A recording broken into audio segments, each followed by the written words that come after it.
think we got it, yeah.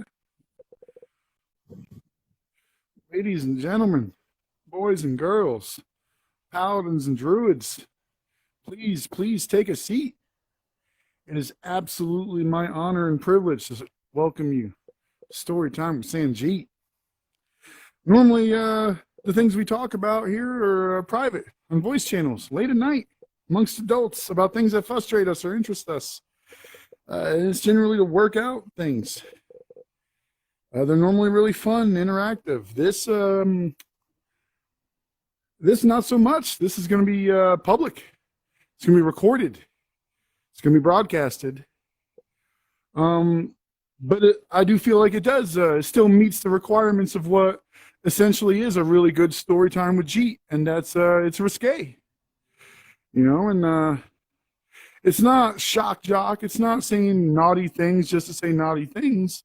It's talking about things that we're told are naughty and that we shouldn't talk about, we shouldn't complain about. And if we complain about them, they should be productive or constructive or something like that. And a lot of times we still get to that, but we work our way through it.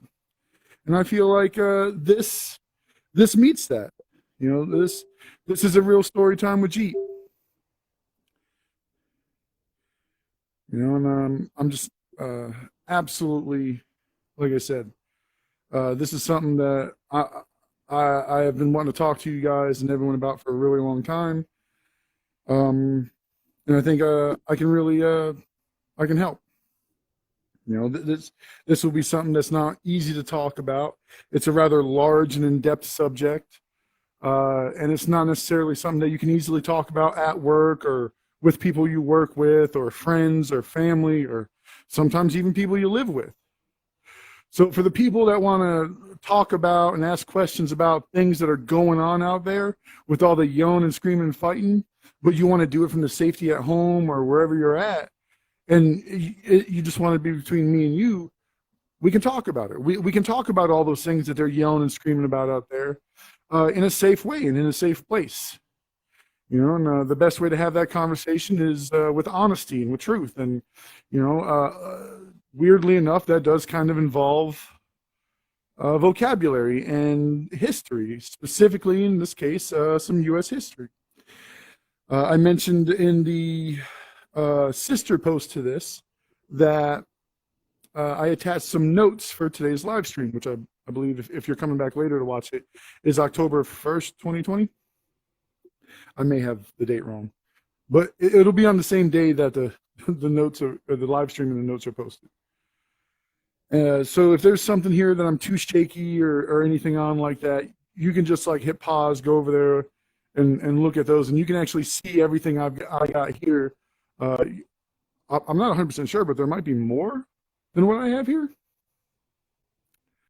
And so when we can just look at things in a calm way without yelling and screaming and getting all emotional, it's a lot easier to get through it. And like I said, concerning the Black Lives Matter protest, and the things about it that are relevant to what brings them to their involvement in the protest. And that's what we're going to do here today. The two main things we're going to talk about. Well, the very main thing above everything else is this politics? Yes, we're talking about politics, but we're going to look at it primarily through the lens of U.S. history and I guess a trade skill-like criticism of the situation. So the very first chart is the red and blue chart I have here, where we do talk about the main subjects. Overall, we are going to be talking about politics. We're not going to be trying to say who's right, who's wrong. This isn't an advocation for one or the other. If that's what you're hoping for, then understand more than likely we're not on the same side. I'm not left and I'm not right.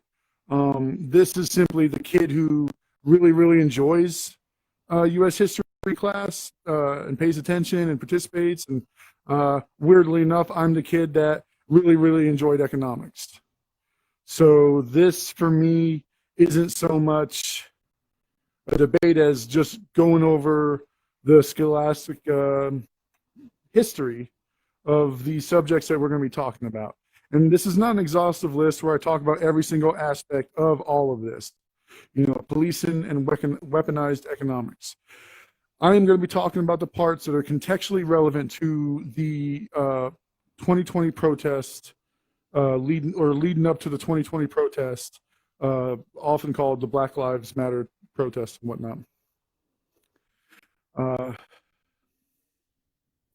So yes, it is politics in a sense, but we're not doing so much theory crafting and whatnot here. We're going to be looking at history and critical failings of contextually relevant things. So like I said, not an exhaustive list where you go and you list off every single thing.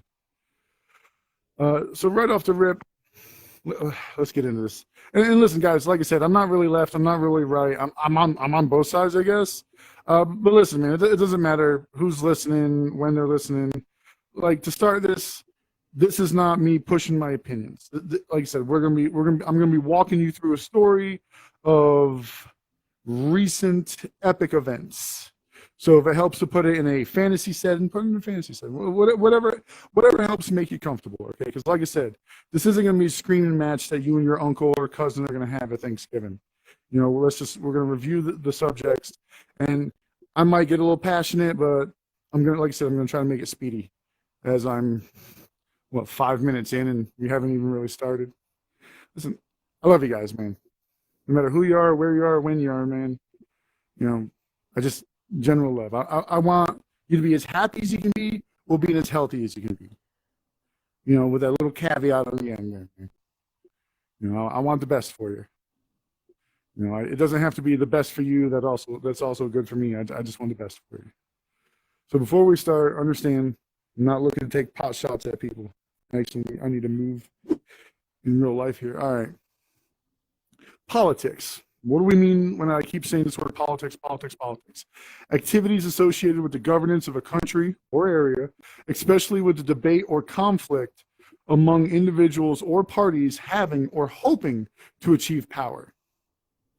How is this relevant? How are these actually tied? Because that's what, in essence, TLDR, what the protests are about. Because of reasons, they want to come in. They want to have the power to change some rules about some stuff so that accountability and liability are a thing, right? And then essentially that's the end of it. Now you might have other reasons that say, oh, well, the reach for power that these things are going for, the power that they're going for is to make like super huge wide changes to economics, policing, government, everything in like some weird Russian, Chinese, communist kind of extreme way. And we will get to that. We will get to identity politics, tribal political warfare. We'll get to this, man. We're going to get to that, all right? For now, we're going to work a path so that we can kind of build a foundation of what it is that's going on, what we're talking about, so that, again, we can identify the critical failings and then address them in a productive and efficient way. And, you know, just a quick comment on politics and protesting. In America, protesting is part of our culture. It's so much part of our culture that we built it into our government and our political system. It's one of the fundamental steps in getting things done, in getting your voice heard. It's part of the representation process of like, hey, I should be allowed to express my opinion, and here's what's going on.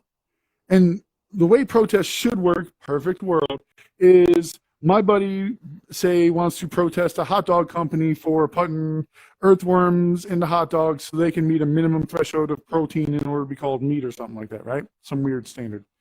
So my buddy's like, oh man, I'm going to go protest this. So based on the way we normally do protests, he would go protest, and we have a pre-party assumption, anything like we have pre-agreed upon rules of how one would protest a thing or a place or something like that, right? So my buddy goes and he's protesting. Now another guy's walking by and he sees my buddy protesting the company. He's like, oh, dude, no, that's really good stuff. You shouldn't be protesting that. Well, should he get in his car and run my buddy over? No, that's not the correct answer.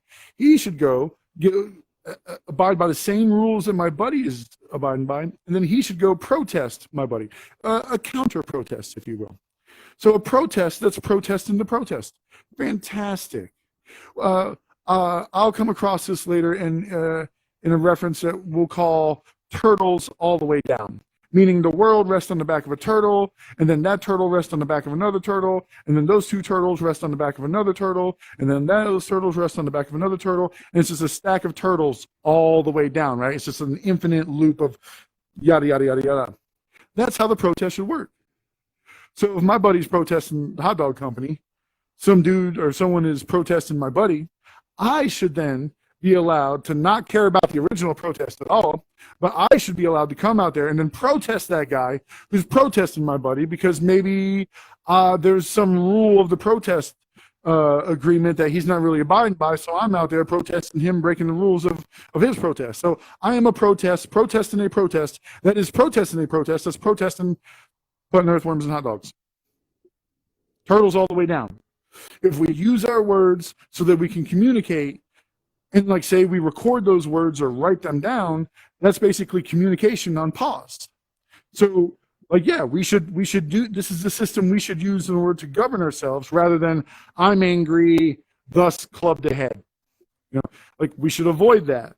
There should be as many word stages as possible, but there should not be an infinite loop of word stages in order to keep a word stage from being used to keep people from getting to the club stage if it's actually needed. So yes, the protests do have validity. You know, there is a specific goal they are hoping to achieve. If you think it's tainted by some tiny but super loud political group, you're not wrong.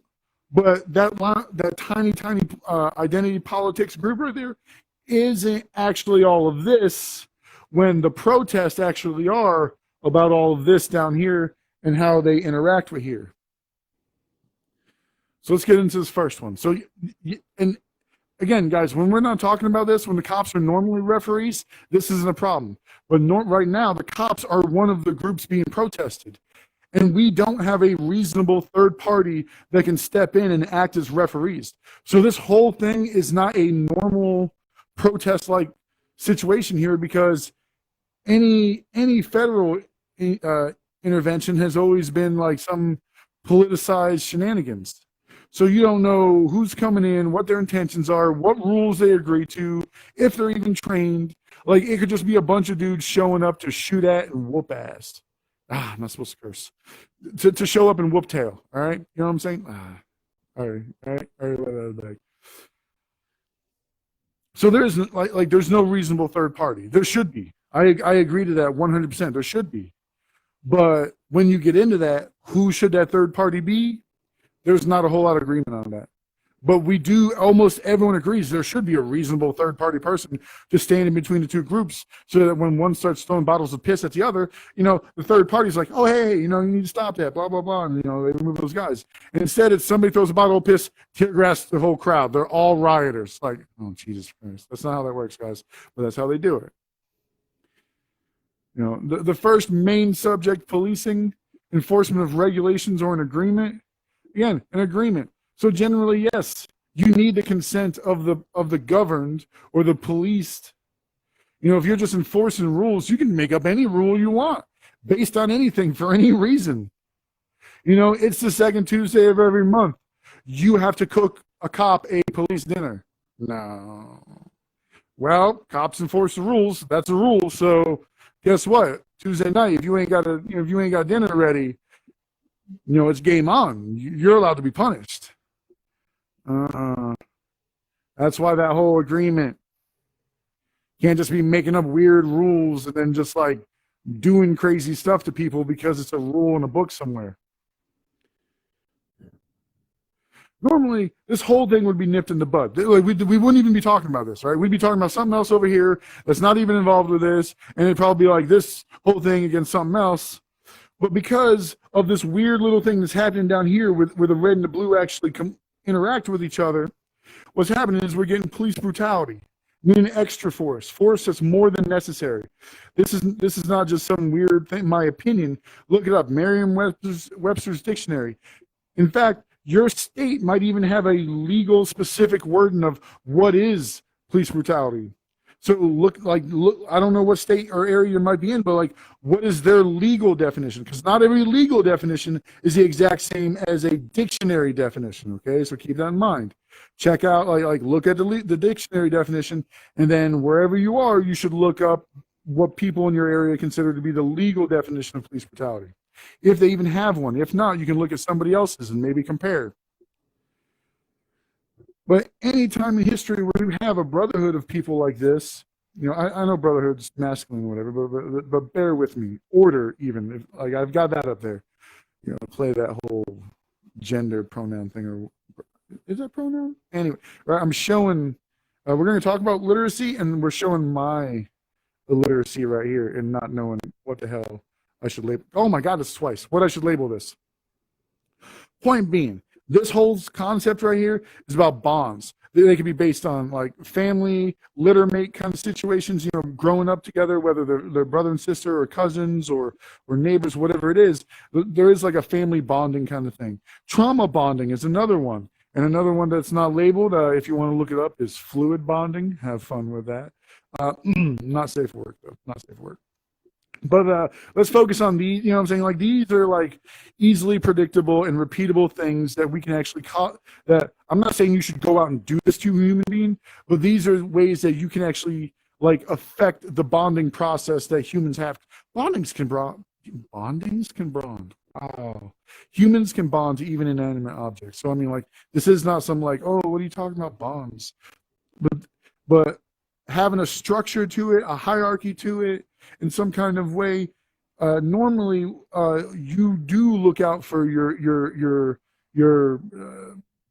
squad mates, your team members. Because looking out for a member of your team is looking out for the team, is looking out for you. So it's not altruism for. Is that some graphic? Oh, look at that! I can make things. That's cute.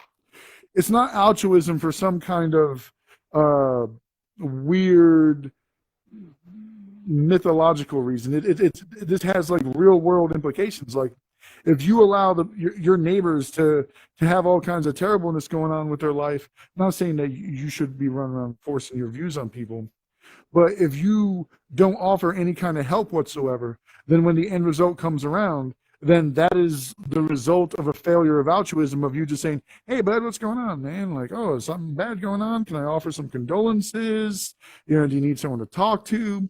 And because humans excel when they have more opportunities. The more opportunities humans have to them, whether it's emotional, financial, or anything, the more they excel. Humans are really, really good at picking out the good, like, if looking at 3 or 4 things and being like, all right, well, these 2 are probably way better than those. All right. So those are kind of easy to throw away. And now I kind of just have to figure like what's the best between like these two things right here, right? Like, we're good at that. So the more options we have, the more avenues we can take. Generally, yes, across time we have seen that the more humans have that, the better they do. But in this situation, this whole mechanic where the brotherhood or the order would be taking care of itself and saying, hey, bud, like, come on, let's notch it back, or hey, you can't do that. There's a muzzling, a restraint-like effect. Officers should not be dissenting in the race. They should not be showing disloyalty. They should not be whistleblowers.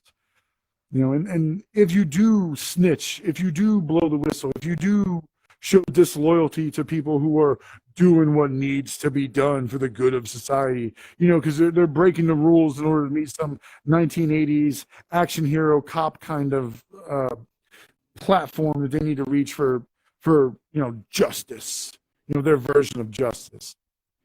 So you get all this retaliation against actual good people going by like the book and policy and how they like it should actually play out. You get retaliation.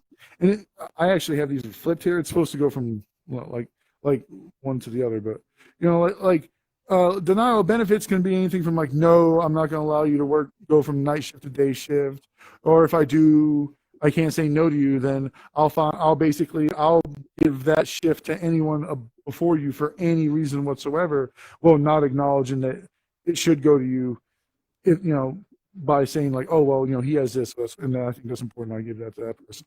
Same thing can be for a post. So, oh, well, on the same shift, but I want to work somewhere else. So I have these 2 days off. So I have 1 day off during the week, 1 day off during the weekend, or I want 2 days off during the week. Or people always have some reason for what I don't want my days off together, actually. So they'll try to get posts where like it gets that kind of stuff, but they can still do the job they need or want to do. It's things like that. Not having your vacation approved. It can be really petty stuff, but like these things have effects on people. And like, it's essentially like the way humans work is you are punishing them for doing a good job, which is actually really, really bad. And that builds burnout in a human really fast. And burnout is not a cheap thing to handle in a career. It's burnout is often one of the main reasons people have to restart careers in other fields, because it's that detrimental to their ability to operate in that field.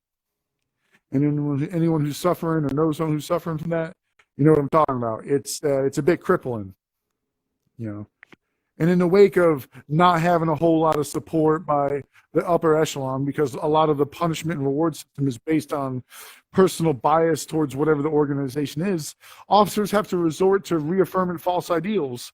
And this isn't intentional. This isn't some mischievous thing in the police force being an evil cult. They're trying to be supportive of each other. They're trying to help each other, like, yeah, no, but I'm behind you 100% of the way. 100%, that dude shouldn't have done that. He shouldn't have disrespected you. If he would have just listened to you, like, everything would have been fine. And that's where we get into these reaffirmed false ideas. If they hadn't fought back, they'd be fine. If they just listened, they'd be fine. If they didn't have anything to hide, they would agree to a search. There's all these like actual false things that are based on affirmations, like trying to just be supportive and friendly with coworkers and like show like solidarity, like, hey, I'm behind you, I'm with you. But they're not trained in being constructive and supportive in that way. So instead, like, an actual habit that people have to be trained out of, it's normal, it's just something people do, is in a particular business, there are certain false ideals that are reaffirmed. Like basically you are rewarding or saying like, hey, yeah, no, you're right. This belief is right. This belief is right. Because you're just trying to agree with your buddy. You're just trying to get your buddies back. And this does breed an atmosphere of corruption, not of 1985 or 86 or whatever it is, RoboCop, super corporate corruption, but just people trying to help each other because they're in a really shit job. Wow, I can't stop cursing. I'm just awful at this. I'm never going to be able to do this, right? So they're in a really hostile environment where like they can be punished for doing what is objectively the right thing, And that's what this is over here. Like the order basically rewards biased outcomes. If you're willing to say that, oh, well, the bag of weed was in the car rather than outside the car, that makes the whole thing a little more viable for the department. So, yeah, that guy, he's the kind of guy that when stuff's going down, you want him involved in the thick of it because he's willing to lie for the department. He's willing to take, basically morally or ethically take one for the team. So he's the kind of guy you always want on the team. He's essential. One of the good old boys. And that often comes with having better posts, better shifts, and which come with like better pay raises or like, oh, well, now you're part of this team and this team comes with an extra 25 cents an hour. So whatever you work, it's just 25 cents an hour on top of that just because you're part of this team. So like this is a very real thing. They reward bad behavior. They punish good behavior. They reaffirm false ideas. This is countrywide. And this is normally things that are addressed with proper training. Now, when the option is, do we give the local law enforcement, do we give them federal funding or do we give them, assault weapons and tanks and, like all this stuff that normally would be for the SWAT team, we give it to them instead and then give them like half as much money instead. Like, this is what you get. They don't get proper training. They don't get proper, career support, emotional support, mental support. They don't get it. That support structure is not there for them. If you talk to any mental health expert, they will tell you that this is a breeding ground for corruption, deception, lies, deceit. This leads to Game of Thrones like situations. It is not a hierarchy of competency. It is a hierarchy of dominance, of social power and control. It's not a hierarchy of competence.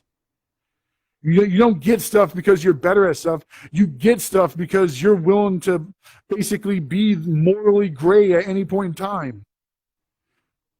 Cross the line if you need to, whatever, bro. It's all a point of view, whatever, however you justify it.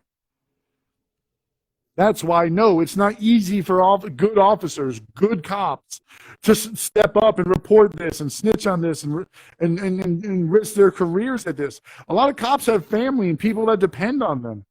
Well, like, okay, they might be able to get a job in another state. If they move, if their partner gives up their job and then uproots the kids at school and move to a totally different state. So is that what you want?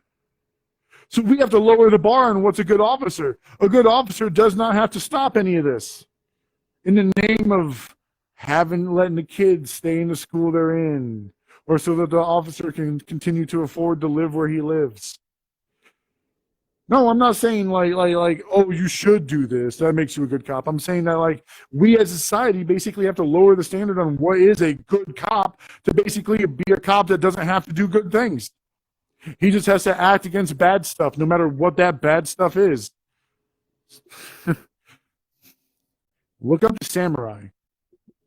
Look at like the less resources, the less opportunities samurai had, the more they became honed for a particular skill. Look at how that turned out. They did not easily shift into pre-industrial Japan. Look it up. Don't take my word for it. Look it up. We got the same thing going on here, man. These guys are not getting what they need in order to do the job. And because of that, it leaves the window open. This whole thing is normally like a goalie. If all this down here fails, this is like the goalie that stops it at the last second. And the goalie is not allowed to touch the ball if it goes flying through. So what good is the goalie? You're disarming the goalie. And police brutality isn't always, again, the result of intentional actions by a devious cabal. That's not how that works out. That's not the reality. That's not the history and science behind it. If we look at the actual history and science of it, it's always primarily one of two things. They did not get the training on the subject, so they did not use the correct actions at that point, in which case something bad happened, someone died, but because they didn't get the proper training for it, they can't be held responsible. Or they did get the training for it, and it wound up being the wrong training. Like easily, identifiably, the wrong training, what you should not be doing. And when that's the case, it's the department's fault, and the officer's not liable, because he did what he was instructed to do. No responsibility, no liability. There's no stick for stopping police brutality. If anything, there's a carrot for making up for it, defending it. And how can I use Mike? You said you weren't going to come in here and start saying things are right or wrong, picking sides. This isn't picking sides, all right? This is history and this is science, all right? This is when they get it, they get the wrong training. Now, there's many smarter people that have much more evidence and numbers and all the stats for all the questions you could possibly want to bring up. And if that's what you want, fine. I will give you what you need to look it up to prove me wrong. And you're going to see this and you're going to be like, wow, I didn't know that was really real. This is really real. This is not a joke, all right? You notice you don't see a lot of hyper-explained details throughout this thing. I felt this was necessary to be hyper-explained, all right? Very detailed. Warrior training. That's what we're talking about. The wrong training is what they call warrior training. That's like soldiers in a field of war, in a theater of war, coming at each other. Two consenting adults, like, I want to kill you, I want to kill you. All right, how do we measure what the best way is to make sure our guy always wins? And it basically comes down to like a science. Well, the guy who has the best, and one of the things that a lot of people emulate, basically they steal and try to legally copy, all right? And it's from this guy right here, Retired Lieutenant Colonel David Grossman. Remember that name, Grossman, all right? His little science of figuring out the best way to make sure our guys always win is called killology. Not making this up, all right? The best way to make sure our guys are safe is to remove the threat. The best way to remove the threat is to kill it, like completely, like no partial neutralization at all, no partial threat, no threat at all. That's the goal. That is the agenda. That's what you're looking for. And how they do that is they use hyper-aggression. Well, that's a little hyperbolic, isn't it? Couldn't you just say they're really aggressive? No, there's a difference between aggression and hyper-aggression, all right? Aggression will sometimes show like a neutral response to things that are not threatening to it. Hyper-aggression is you treat everything as a threat and you eliminate it so there are no threats. It's hyper-aggressive, meaning if say there was a faction that was hyper-aggressive and for whatever reason there's a slight shift down the middle, those two factions, because they're both hyper-aggressive, will then attack each other because the other one is even there. That's the difference. Like hyper aggressive versus aggressive are there's a line. It's not just hyperbole, me saying extreme words. It's not. You can look it up. There's a difference. And I believe a good way to look it up is called game theory, where you explain like when should you attack, when should you not attack, kind of thing. You say nice things about me, I say nice things about you. You say bad things about me, I'll say bad things about you. You know, basically the most efficient way to conduct a war is in the middle ground, to be aggressive but not hyper aggressive. So yes, hyper aggressive. Used correctly here. And brutal, again, like the whole point is to be brutal on purpose. Like that's a necessity. That's fundamental to the science of this, all right? And again, extra force. So it's not accidental. It's not a misslip, all right? The reason it needs to be brutal is so that there's never a section action needed, meaning that when you take an action, that action needs to be so extreme, using so much force, so quickly, meaning not your second action, not your third action, but your fourth action.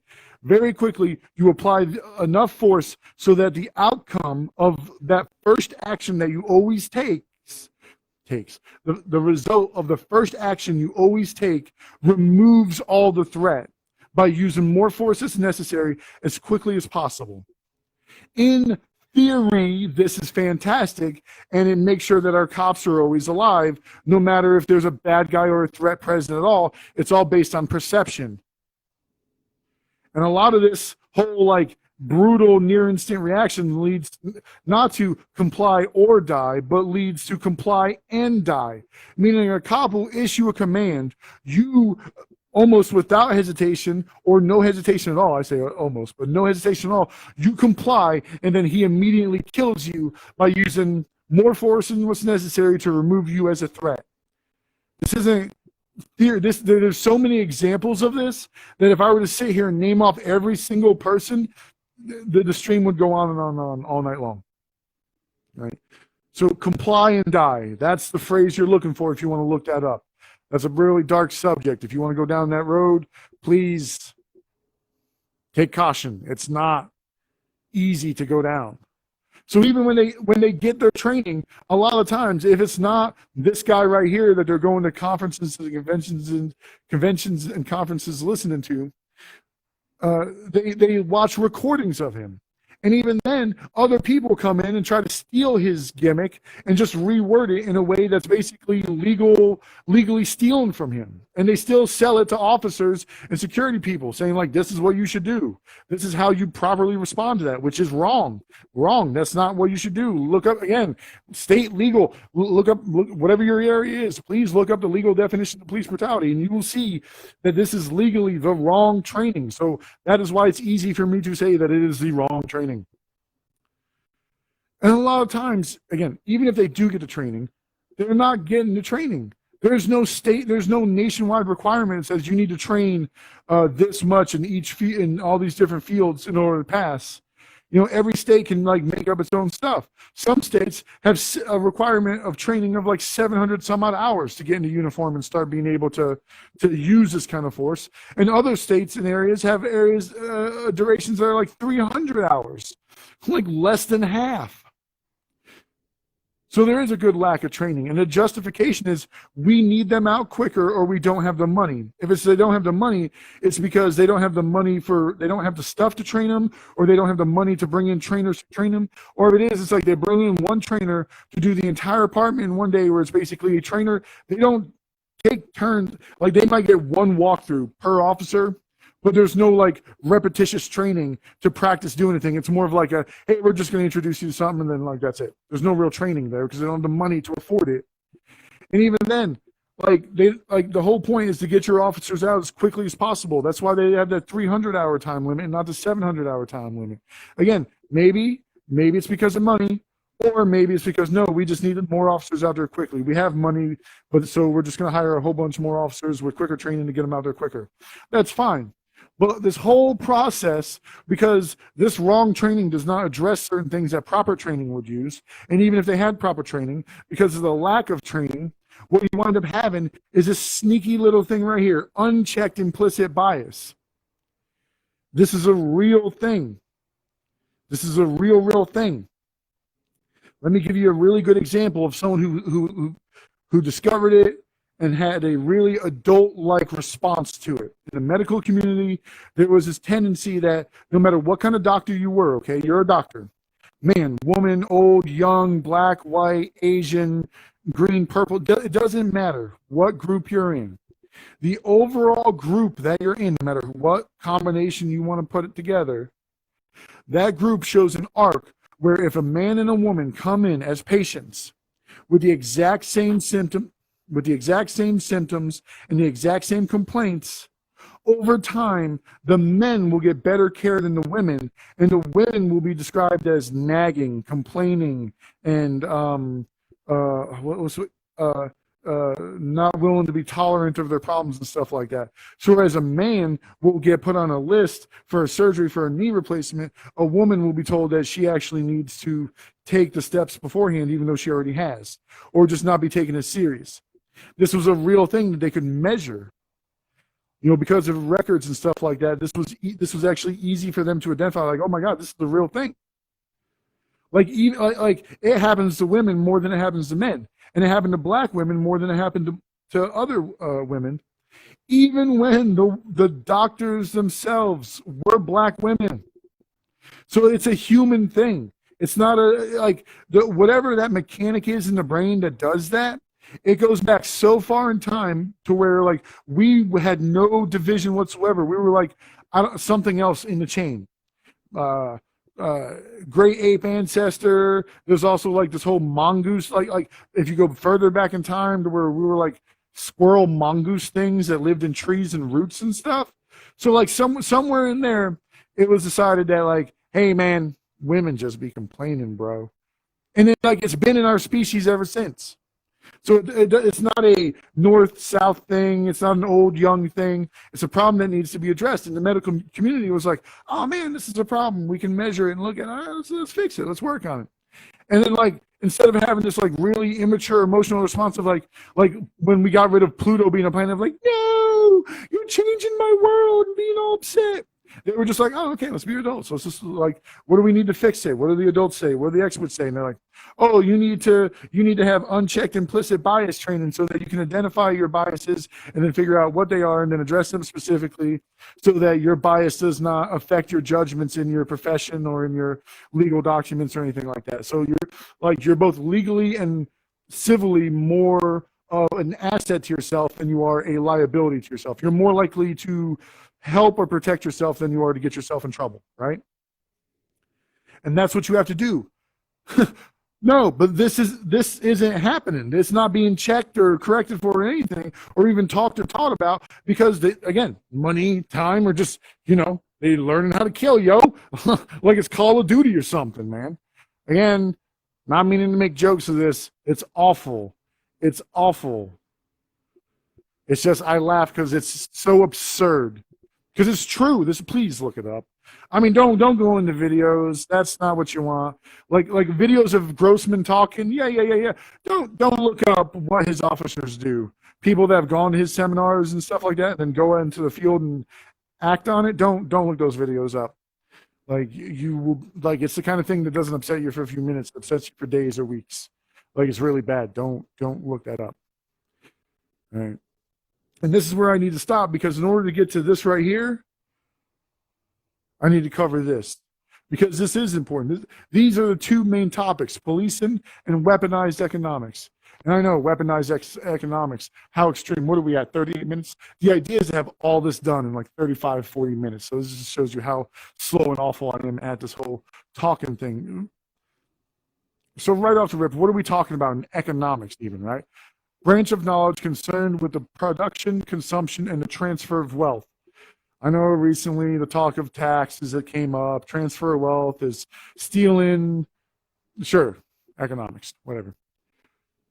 But that's what we got on here. And so a couple other ground rules, vocabulary bit that when we're going to be talking about equity and other things.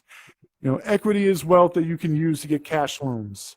So basically, you can use that as like, you know, capital, or like, hey, I have this, give me a loan. If I can't pay it back, you can have my thing, right? And the reason it's important that I put cash in there is because money can be used for anything, goods, services, anything. You know, so if I was your financial advisor and you were doing this, I might say, hey, you should probably take that wealth, put it back into whatever it is that you're using, so that the thing that you use to get loans from now on gives you bigger loans for the rest of its existence. All right. Land is home equity. A lot of what we're going to be talking about is residential areas, and land that was given away is residential, and then later zoned is like commercial and other things like that. And that is home equity. And one of the things about equity is it does build interest over time. So with the interest over time compiled with the borrowing money from wealth to increase that equity, so that later, well, you can borrow more on it. It's like it's like a money tree that you fertilize with old money tree fruit, if I could use an analogy of some sort. So how is any of this weaponized economics? Thank you for asking, Sanjeet. I appreciate your questions. Normally, these are like a group thing, and there's questions all along the way, but again, trying to get through it really quickly. I do want your questions. If you have a question, if you have something to point out, please put it in the comments. Please, I want to address any of this. So if I have something wrong here, I would love to talk about it. Absolutely, please. But how is it involved? It's involved in racial justice, all right?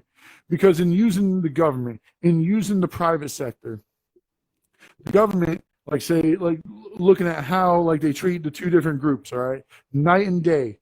That's an awful analogy, right? Black and white, night and day.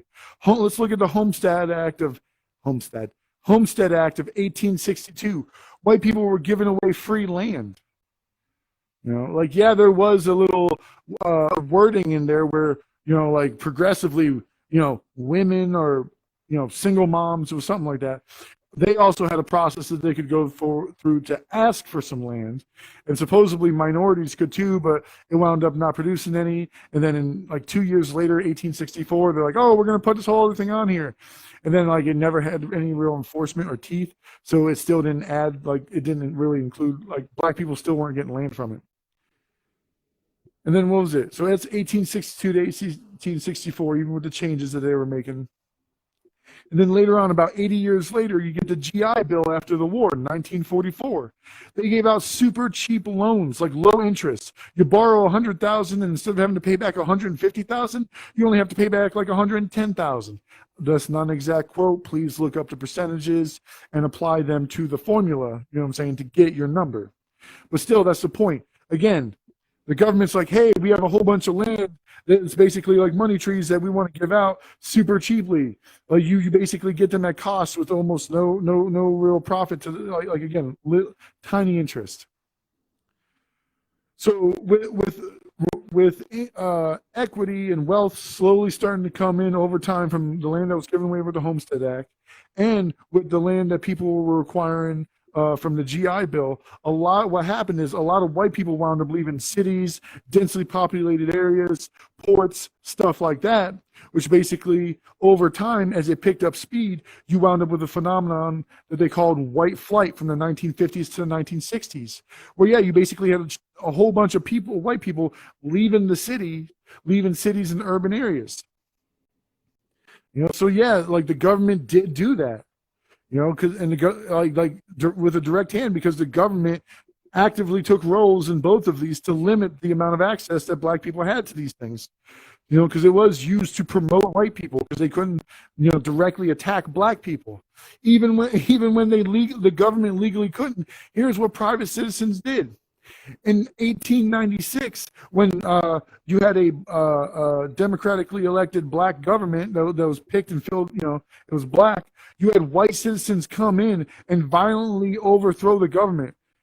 1896, the only successful coup d'etat in American history was a bunch of white supremacists for whatever group, whatever they're they're not KKK, they're Sons of the South, or you know, some other subgroup of white supremacists. If I say white supremacist, it's an umbrella term for whatever excuse you use. Oh, you know, it's not that blacks are bad, it's just that white people are better. You know, like whatever you're reasoning for, it doesn't matter. I'm putting you in as that. So I don't know which subgroup that was, but they're the only ones to successfully pull off a coup d'etat in American history. So basically, no, okay, you can black people cannot be slaves, they can be citizens, but bro, they can't be part of the government. That's the standard right there that it sets.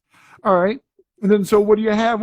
30 years later, not even 30 years later, you have Tulsa, Oklahoma or whatever, 1921. Black people working in the private sector, excelling, making good investments, making good choices, education going up. You know, like they were doing really well. It was called the Black Wall Street. Now, this is a thing a lot of people are like, oh, I didn't know about that. I didn't know people didn't know about that. I just thought this was like something white people did that like you didn't talk about because it's embarrassing. Then come to find out, oh no, they just don't talk about this in schools. There's also a police department that dropped a helicopter bomb on a neighborhood and wrecked the neighborhood. Like, there's so many examples I could put on here. But I wanted one really good government example, one really good private sector. This list right here goes on forever and ever, bro. It's disgusting. Not forever, ever. That's hyperbolic. It goes on. It's really long. All right. So yeah, there's plenty of examples that, okay, well, they can be here, but they can't, you know, be in charge. They can be here, but they're not allowed to do really well. You know, and the result of this weaponized economics, like if Sun Tzu came in and you asked him like, hey man, is it important for, you know, like should I strangle my opponent's access to education and resources? He's gonna tell you, yeah, man. Like, even if you can't reduce the amount of resources your opponent has, if you reduce the rate at which he has access to those resources, that is almost just as good. And it's oftentimes easier. So this is a war tactic. This is something that like you should do against your enemies.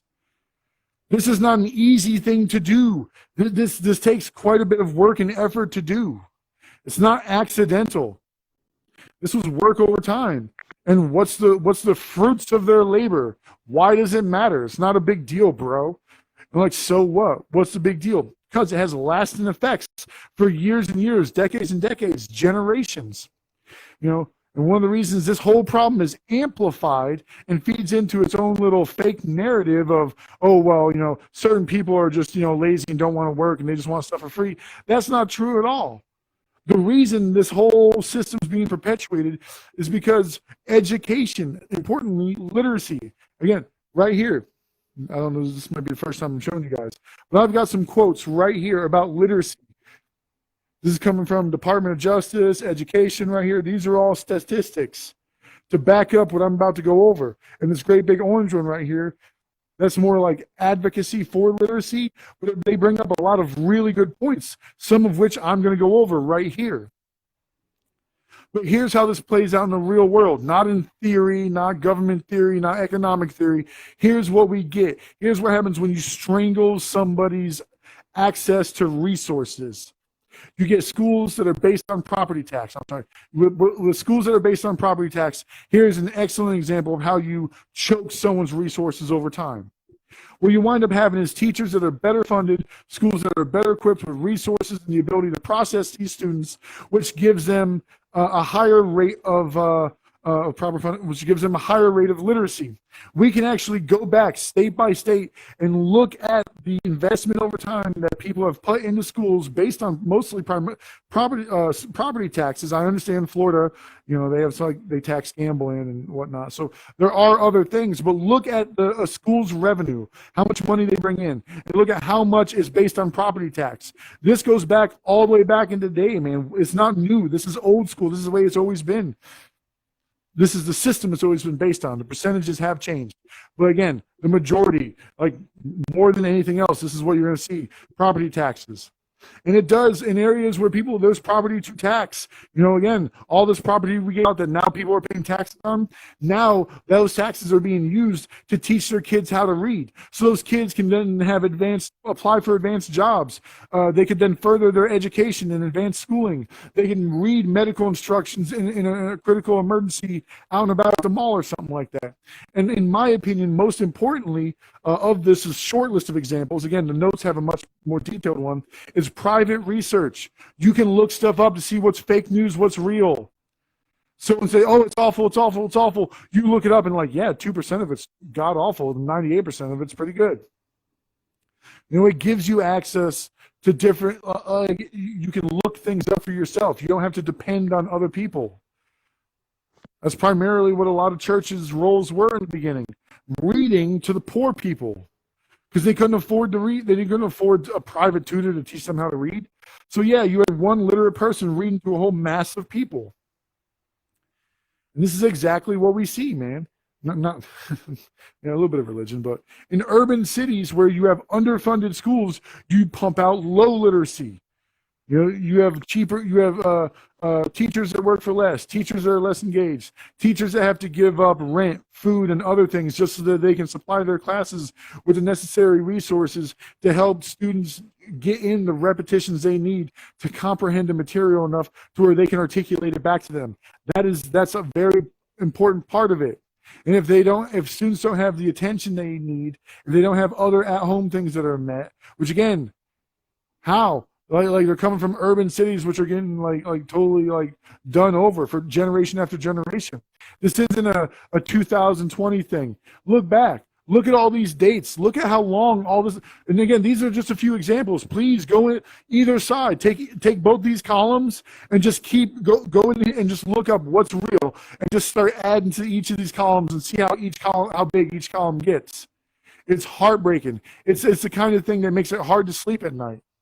You end up waking up early just so that you don't have to dream and deal with this in your unconsciousness. Sleep should be for sleep. It shouldn't be for whatever this horror is, man. Because here's the real life consequences to that pumping out city full or, year after year, class after class of low literate people, man. What we're seeing in the stats is that by the time they hit third grade, if they can't keep up with other kids in third grade when it comes to literacy, that puts them on a path. And around ninth grade, they're going to wind up not being able to keep up with the ninth grade kids also. When they can't keep up with their peers, even though there is a tiny, tiny fraction that can graduate, the majority of them will drop out. Right? Of these dropouts right here, the majority of them will eventually get involved in the law in one way or another to where they get incarcerated. So they're going to be arrested. They're going to be restrained. They're going to be detained. There's going to be a use of force somehow, all right? Even handcuffing somebody is a use of force. It's just when you're supposed to restrain them, it's then an appropriate use of force, not an inappropriate use of force. All right. So that's what we see. This is what we're seeing. Of the people that drop out, the majority of them get incarcerated. Of the ones that get incarcerated, most of them go on to become reoffenders for their life. So yes, you're pumping out third and ninth graders that eventually become dropouts, that eventually get arrested. And again, the majority incarcerated, that is in comparison to the students that complete high school and the first 2 years of college, I believe is what that says over there when you compare them. So as kids who complete high school and kids that are completing the first 2 years of college are not getting arrested for their first time, these dropouts are, in that same time frame, are getting arrested. So yes, we're mass producing people that have combative, confrontational, sometimes violent interactions with police, which again, police that are not trained to handle their implicit bias. And so when you have this system that's designed on purpose to pump out illiterate urban minorities, because again, the whites have fled the area, so you have urban areas that might have white people in it, but it's condensed areas of huge populations of minorities. And this is what we're getting when you have that lower standard of education that's not producing the high literacy rating. The high literacy rating should be the standard. It's easy to achieve. All the problems that lead to low literacy, it's not because they don't care. It's not because they're not interested. It's scientifically proven that, like, if a child has concerns, it's hungry, it's scared, it doesn't know what's going to happen when it gets home, it doesn't even know if it's going to be able to get in its own home when it gets to the door. These things affect someone's ability to perceive new ideas in a constructive way. When somebody is scared, when their mind is closed, it is evolutionarily advantageous not to be easily convinced of something when you are hungry, when you are doing that. You should get food, you should get shelter, you should find someplace safe to sleep. These are things your body is going to tell you to do. And if a child's going through that, its mind, it's not going to be open to new ideas, because it shouldn't be, because then it's easier for predators and other things. Well, I'm talking about animal predators, but even other human predators to take advantage of them. And that's where we're getting this high crime rate. These kids now have to live in, again, this isn't one generation. This is generation after generation. 10 years, 15 years, 25 years. I don't care what you measure a generation by. There's multiple increments where this just keeps getting worse and worse and worse. So of course, you're going to have less kids that have an appropriate amount of food, less kids that have an appropriate amount of sleep, less kids that have an appropriate amount of, like, safe home areas and stuff like that. You're going to get lower literacy rates. This is easy to predict. We can go in here and make this worse if we truly, truly wanted to, as we've already shown. And the reason that the police, all this comes together, is you're having all these guys, which again, I'd like to point at, most reoffend, and there are the majority, again, in comparison to their high school non-dropout and college counterparts, the majority get arrested once. Why is being arrested once a big deal? Shouldn't all criminals be treated equally? Yes. But everyone agrees, left, right, whatever, is that punishment should scale with the crime. It should be proportionate. That's why police brutality, too much force. No, you shouldn't do that. And another thing that everyone can agree on, let's say you have a child doing something wrong, it's stealing cookies. The first time, they get a first-time offense. The second time, they get a second-time offense, meaning, like, maybe it's the same as the first time, but instead of saying please or something like that, it's more stern. Or maybe you put in the implication that, like, if they don't stop what they're doing, they'll get in trouble, or they won't get cookies anymore. They'll be denied a benefit. Not so much a threat of violence or harm, but just denied a benefit. There's some kind of negative reinforcement there. And that is agreed upon. That is expected. But here's the problem. Unchecked implicit bias in the police force results in unequal enforcement, which is expressed in the form of group versus individual punishment. For example, when we looked at teachers, I forget the name of this study, but you can look it up.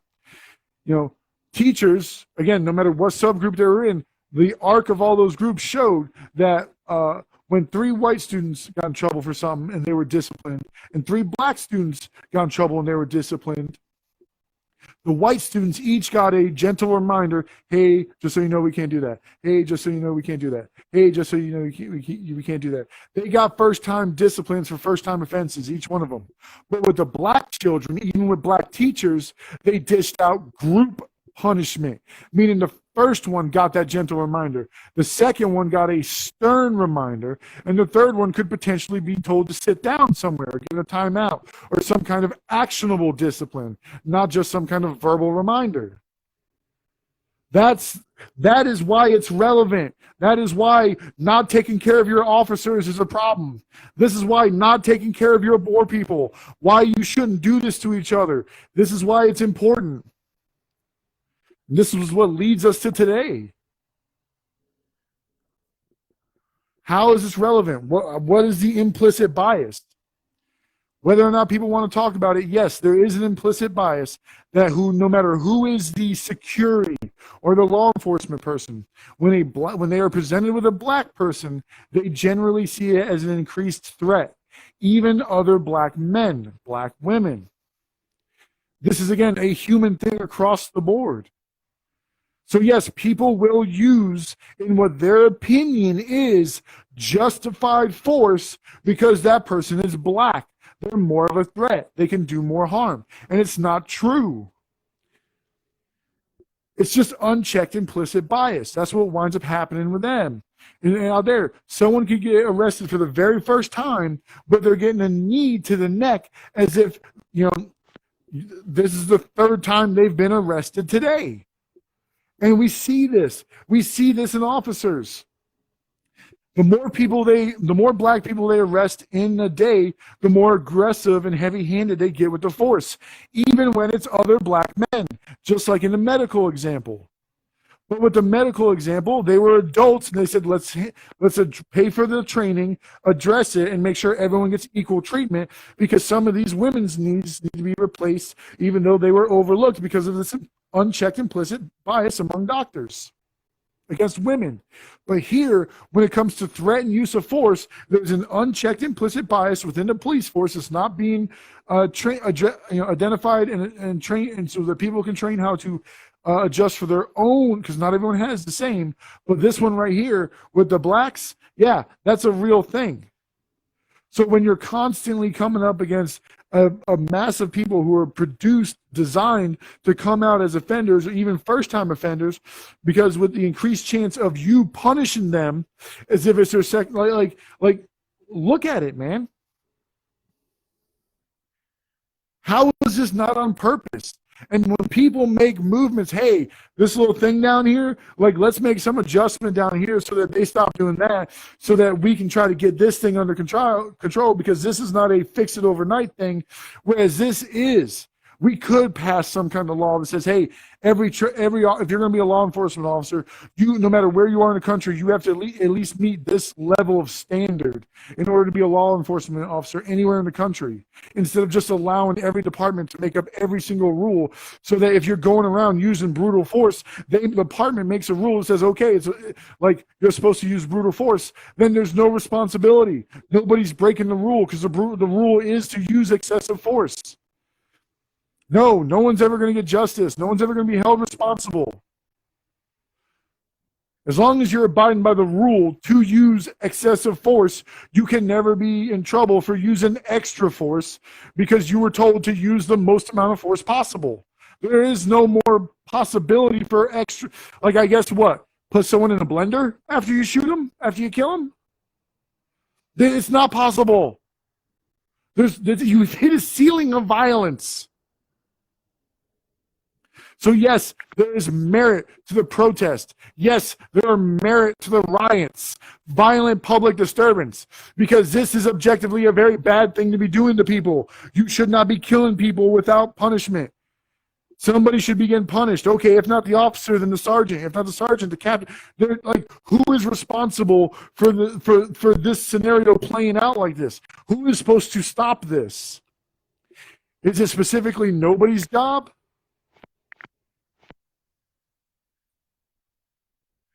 So you do have a legitimate problem here. These are legitimate problems. These are critical failings within our society. We're not addressing them. We're not calling them out. We're not putting money towards them. We're not putting social media time towards them. We're not. We're just, like, whatever will be, bro. So yeah, when these protests, 2020 protests, I put that up there just to point out 2020. Look at all these dates down here throughout the notes. Look at all these years. How many peaceful protests should there be? We're going on 100 years. At what point do we say, hey guys, let's do something about it?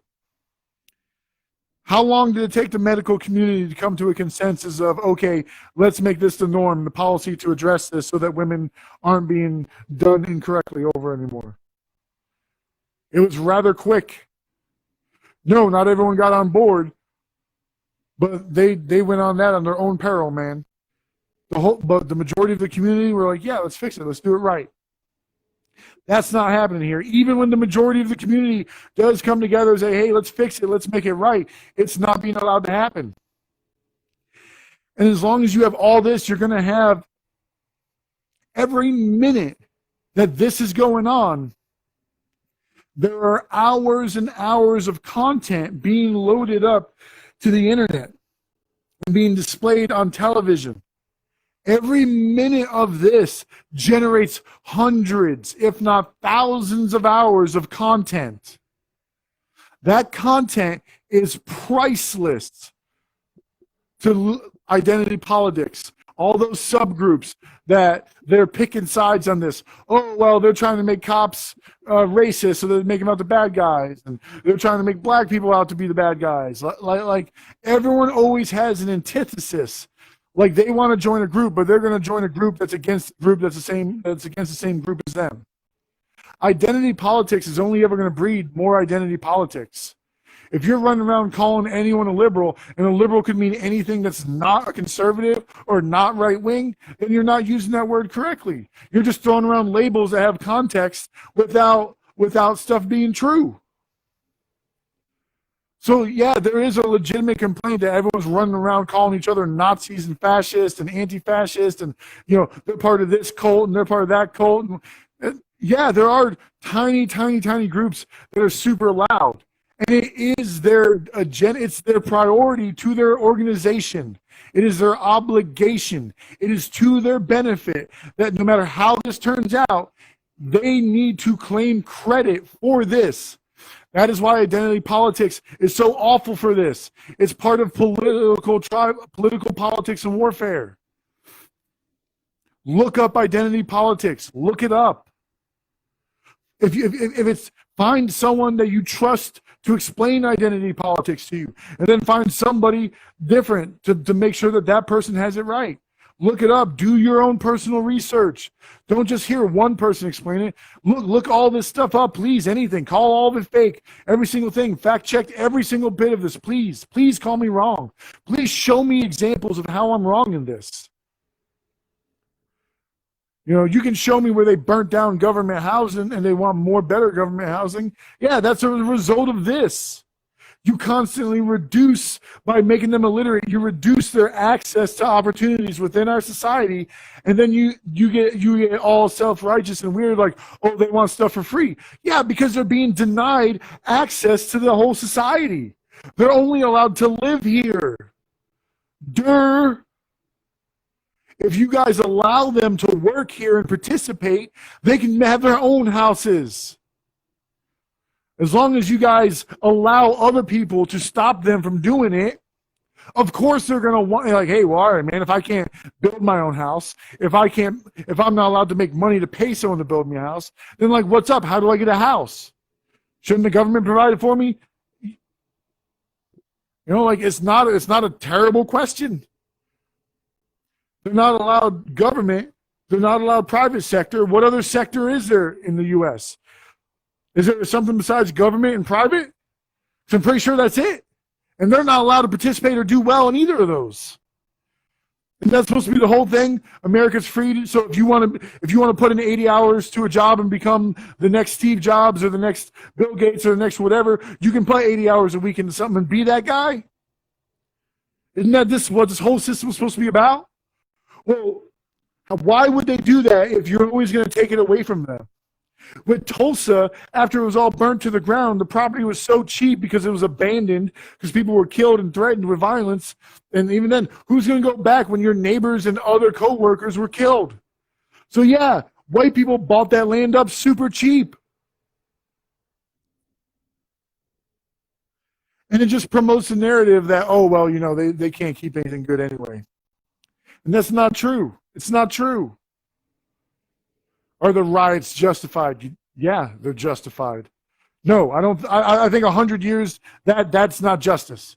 That's not justice. You shouldn't have to wait 100 years to convince someone that you're actually a human being. Like, if you can't convince someone within a few seconds that you're a human being, then no matter what, they're never going to admit it. They are just going to come up with an infinite list of BS excuses as to why they're not racist, as to why they're not being against you. And you're just going to sit there and endlessly and infinitely try to argue against silliness that they just make up off the top of their head. A human recognizes a human so efficiently that there's a thing called the uncanny valley. This is about treating humans like humans. This is about citizens of a nation wanting to use one of the tools of government building and governance to make modifications to something that is killing them, and they're being stopped from making modifications. And they're easy. Just train the officers, give them the training they need. Stop giving them 1980s, war fantasy gear to play with. Pay for their PTSD training. Pay for their actual law enforcement officer training. Take care of your officers. Your officers will take care of the community. But if you don't provide that, if instead this is what you allow to happen, your police department will not be an asset to your community. It will not be a benefit. It'll be a liability. It'll be something that hurts the community. That's all we have is year after year, day after day of these examples. And when it comes to the riots, only 7% of all these protests right here related to Black Lives Matter and the whatnot, police brutality, only 7% of them have turned out violent. 93% have been peaceful. And there's been a shit ton. There's been a massive overwhelming of protests. And almost every single one of them, if you've ever watched live streams of protests, they're god-awful boring. They're not worth sitting through. Nothing good ever happens. Instead, you wait for someone else to sit through like 20, 30 hours of footage to show you 5 minutes of some really intense stuff. So yeah, you are being showed a disproportionate of violence to the actual truth of the matter. If you were showed 100 seconds of protest, you should only see 7 seconds of riots, 93 seconds of protest. That'd be the actual truth of it, but that's not what you're getting. That's not how the news works. That's not how they get paid by their advertisement companies to keep their numbers up. Or how, I'm saying, like sponsors and stuff like that. They need viewership. So of course you're going to constantly talk about the stuff that grabs people's attention. This needs to stop. The answer is to take care of our poor. The answer is to take care of our cops. So when it comes to getting rid of racial implicit bias training in cops, you're taking away these cops' ability to police efficiently and effectively. You are making it more dangerous for police by not giving them the correct tools. That training is a tool. You're denying them a tool that is needed for the job. I need you to build me a wood frame as a carpenter, but you're not allowed to use a hammer. What's he supposed to do? Smash the nails in with his face? Use his staple gun? Oh, here, let me just mash this really complicated piece of equipment to drive in nails. Or let me guess, he should just go grab a rock, right? Ridiculous. That is an essential tool to the job, and they're not getting it. Can they be blamed? Kind of, but not really, but kind of, yeah.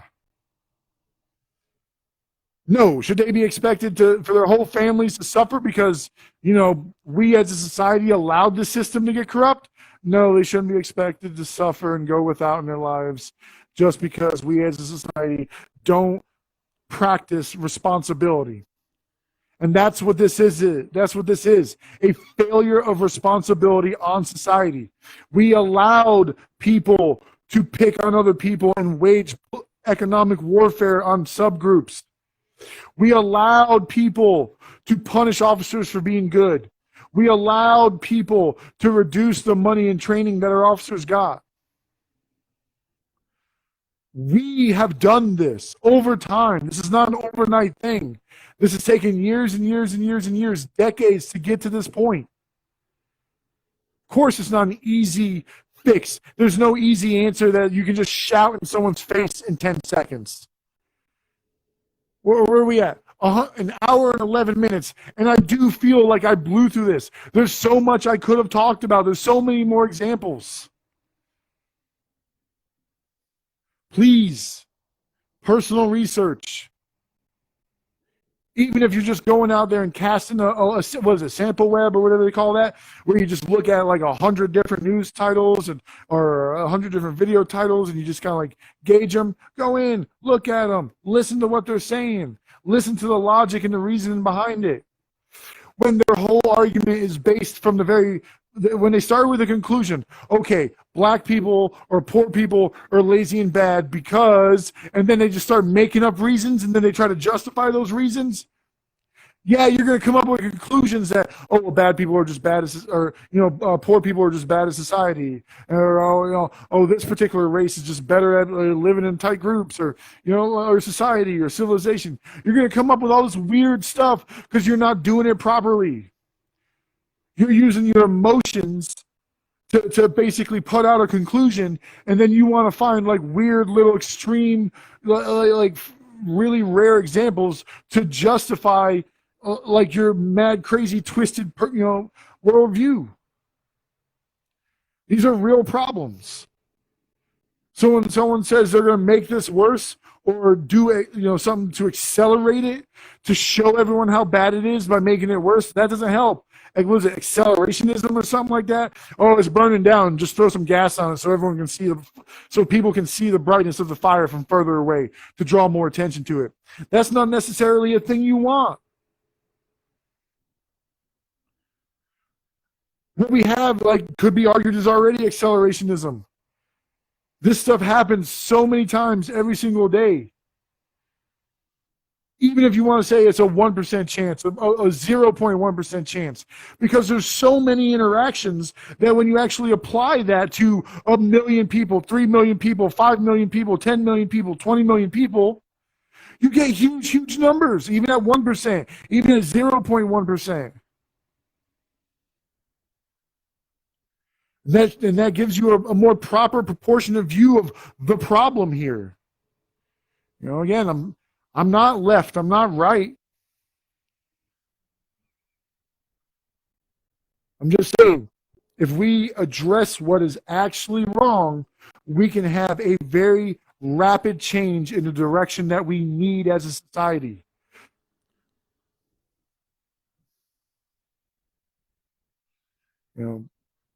Please, I implore you, if I'm wrong on something, show me how I'm wrong. Like, even if you want to say something horrible, awful, let's break it down. Make a comment of like insult, right? Section 1, insult, where you just give it to me, right? Just give it to me. And then in your second paragraph, give me examples, show me links to prove any of this wrong.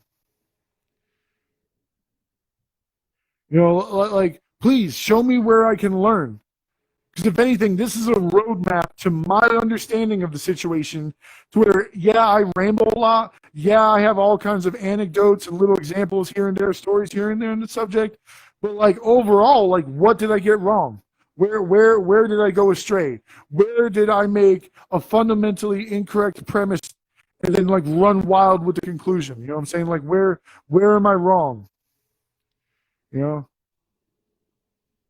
For those of you that are more educated on this, more informed, filling in the blanks for me can only help. Can only help other people who come across this. This is a real problem. And it's not going away anytime soon. And if this is something people want to go to war for, then I promise you, in history, they're going to look back at us as being hyper violent for something that was easy to fix. But when you're angry, when you're loud, when you're screaming, when you're being so reductionist that you're calling people fascists and Nazis and stuff like that, it's not going to help in a personal one-on-one conversation. It helps to understand, when someone complains about something, maybe it sounds something like, why do you weirdos always have to run around and pretend there's a mythical dragon of racism to slay? There is a mythical dragon of racism to slay, and it's easy to get the spear or arrow where it needs to be to handle the problem, to get it done. Critical strike. Handle your literacy. in your poor. It doesn't matter. This isn't an American thing. Go to China. They're the same problem there. When you have vast differences economically in groups where you have extreme poverty and extreme wealth, you're going to get the same thing there. Oh, well, this group of Chinese is good people. They work hard and they live in suburbs in nice areas. And then you got this other group of Chinese people that don't work hard. They rather steal than get a job and buy it for themselves and yada, yada. They're just bad, poor people that can't make right decisions. And that's why they're always going to be poor. No, that's not true. It's not true. It's not true. This is a poverty thing, not a black and white thing. This right here in the middle section, that is a racial thing. Yeah, that's something you need to be trained for, just like those doctors, just like those teachers. This is something you have to be trained for. It's fundamental, meaning like it's the foundation in which you have to build your whole structure. And if your structure doesn't have that foundation, it's one corner is infinitely always going to fall into a sinkhole of death and money, because you didn't build correctly. The right tool for the right job. If you can stop killing them, we will have more time and opportunities to get them literate so they can participate, so they can pay for their own stuff, which is what normal humans do. When they're not strangled economically generation after generation, what we've seen is that if you allow people to not suffer from hunger and fear of abuse or neglect or anything like any of that weird shenanigans growing up, they generally pursue their things with vigor, and they compete with their peers in that. Doctors compete with other doctors for how fast they can do a surgery, how their rejection rate for things. Like there's healthy competition that our society promotes, but there's certain sections that get choked, and we need to stop choking them. We need to make sure teachers have what they need. We need to make sure cops have what they need. And then this problem will go away over time. There's no need for extreme surgery and civil war. We just need time. We need to invest in our police. We need to invest in our poor. And this problem will go away over time. That's the magic of it. No, it's not okay, put a gun to cops' heads, put a gun to poor people's heads, and just tell them to behave, and then overnight it's fixed. No, there is no overnight fix. This is something that you need to apply the treatment to and then allow it to run its course and heal properly. Like you said, what was it? 35, 45 minutes is my mark. I'm at an hour and 20. I'm just glad to put this out there. Again, all this stuff, a lot of this is in the notes. I've even got a quote for people who don't know how to speak properly, just say a lot to keep the attention on them. Martin Luther King Jr. I think America must see that riots do not develop out of thin air. Certain conditions continue to exist in our society which must be condemned as vigorously as we condemn riots themselves. But in the final analysis, a riot is the language of the unheard. And what is it that America has failed to unhear? I ruined it, right? What is it that America has failed to hear? It's failed to listen to reason. It's failed to listen to logic. Instead, people want to just have extreme points of views based on emotions. And that's not productive. It's not helpful. It leads us to what we have here.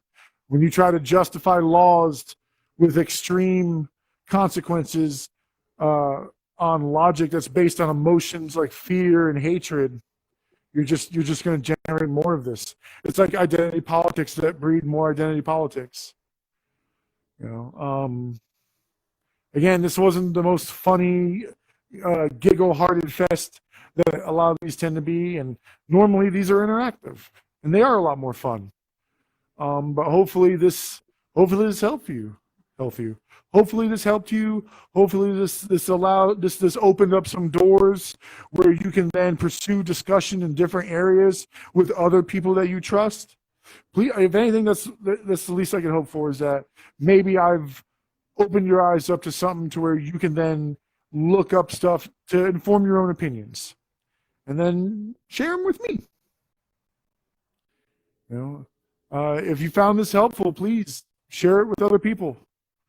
You know, uh, my notes, I believe, are also shareable too. I don't know how to put them all together. I'm not super up. You know, I guess I'm like boomer level of technological skill. Like, trust me, it's only through many hours of work that I was able to take these pictures and put them in here and up on the internet in a way that I could share it with everybody through the work and patience of other people who are much more smarter than I am. And they've put a lot of effort into making sure I can share this with you. And I just, you know, I really appreciate everyone who's helped and anyone who's stayed up late night talking to me about things. I think I have a really good solution for all this. I know, and on a self promotion, right? I don't currently have any answers or money for this. Like, I have the answers. I can tell you what's wrong. I can tell you how to address it, but I can't tell you where the money should come from. I assume taxes, but taxes are theft. So don't train the cops and let's just see what happens, I guess. You know, but alternatively, I do. I do have an answer. Uh, I have a very well thought out answer with charts, numbers, uh, with a lot of research and work. I basically present to you an answer to these problems in the form of standing on the shoulders of other giants. Ooh, about to walk off in real life and step on a squeaky toy. I am so sorry about that. No, this is not what I'm promoting. This is an awful way to land on it. But yeah, I will share that with you guys tomorrow. I'll try to get a little practice so that I don't ramble so much. Um, uh, oh, no promises on that. This all takes a lot of time, and turns out I'm actually pretty bad at it. But again, please be safe, be careful, take care of yourselves. All right.